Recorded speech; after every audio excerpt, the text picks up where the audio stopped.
најзгодниот и најперверзниот гроб на светот, на Виктор Ноар. Виктор Ноар е роден на 27 јули 1848 година, а е убиен на 11 јануари 1870 година. Тој бил француски новинар. Откако бил застрелан и убиен од принцот Пјер Бонапарта, братучет на францускиот император Наполеон III, Ноар станал символ на противењето на царскиот режим. Неговиот гроб на гробиштата Пер Лашез во Париз стана символ на плодноста. Виктор бил новинар за весникот Ла Марсеј во сопственост и управуван од Анри Рошфор и уреден од Пашал Гросет. Ноар станал познат по околностите на неговата смрт. Тој бил застрелан од принцот Пјер Наполеон Бонапарта, внук на Наполеон Бонапарта. Смртоносната средба со принцот се случила кога тој требало да ги преговара условите за дуелот за двобој со Бонапарта.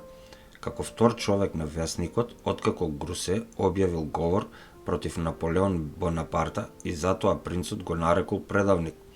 Следело расправија како резултат на што Бонапарта го извадил својот револвер и го застрелал Ноар. Според верзијата на принцот, Ноар бил тој што се навредил по епитетот и прв го нападнал при што тој го извадил револверот и пукал во своја самоодбрана. Таа била верзијата која била прифатена од судот. Над 100.000 луѓе присуствувале на погребот на Виктор Ноар во Ној-сур-Сен. Ослободувањето на принцот Бонапарта предизвикало бура од јавен гнев против и онака непопуларната монархија, која кулминирала со неколку насилни демонстрации. Во 1891 година телото на Виктор Ноар било преместено и погребано на гробиштата Пер Лашез во Париз. Гробницата со статујата на скулпторот Жил Далу стана символ на плодноста. Жил Далу го видел мртвото тело на Виктор Ноар и скулптурата ја направил во неговата природна големина и како изгледал во моментот на убиството, а за скулптурата на Виктор Ноар се собирало донации од цела Франција. Бронзената статуа во природна големина била извајана од Жил Далу, за да го обележи неговиот гроб и е прикажана во реалистичен стил, како кога бил убиен на улицата, испуштајќи ја капата што е прикажана покрај него. Скулптурата има многу забележлива испакнатост во панталомите на Ноар. Ова го направило еден од најпопуларните споменици за посета на жените на познатите гробишта. Често е викан неговиот гроб најзгодниот гроб, најбизарниот, најмистичниот и најперверзниот гроб на светот.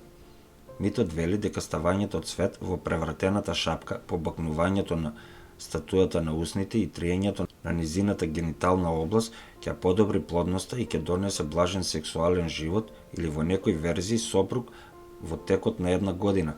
Како резултат на легендата, тие посебни компоненти на инаку статујата на Вердигрис, сиво-зелена оксидирана бронза, се прилично добро истрошени и сјајни, како и врвовите на чевлите од постојаните триења по неговите гениталии и бакнувањето на усните, а за допирањето на чевлите се вели дека ако жените ја допреле десната чевла, ќе останеле трудни, а ако ја допреле левата чевла, ќе роделе близнаци.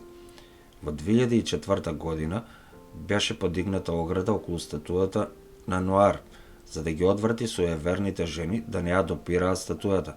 Меѓутоа, поради протестите од женската популација во Париз, таа повторно била урната, иако имало и закон за кривична одговорност, доколку некоја женска особа биде фатена на скулптурата како се трие од неговата испакнатост во панталомите и како ја бакнува статујата на низините усни. Тие не обраќале пажња и продолжиле да го посетуваат гробот и да го прават тоа како што го правеле дотогаш. Неговиот гроб е еден од најпосетуваните гробови во Франција, нарочито од женската популација, и секој ден неколку десетици жени го посетуваат неговиот гроб. Од текот на годината неговиот гроб е посетен од најмалку 100.000 луѓе. Доколку ви се допадна видеото, ставете subscribe или претплати се, кој е потполно бесплатно.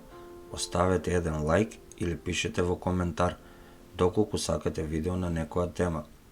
За вас може ништо не значи, а за каналот значи многу. И би ми било драго да го прочитам и вашиот коментар.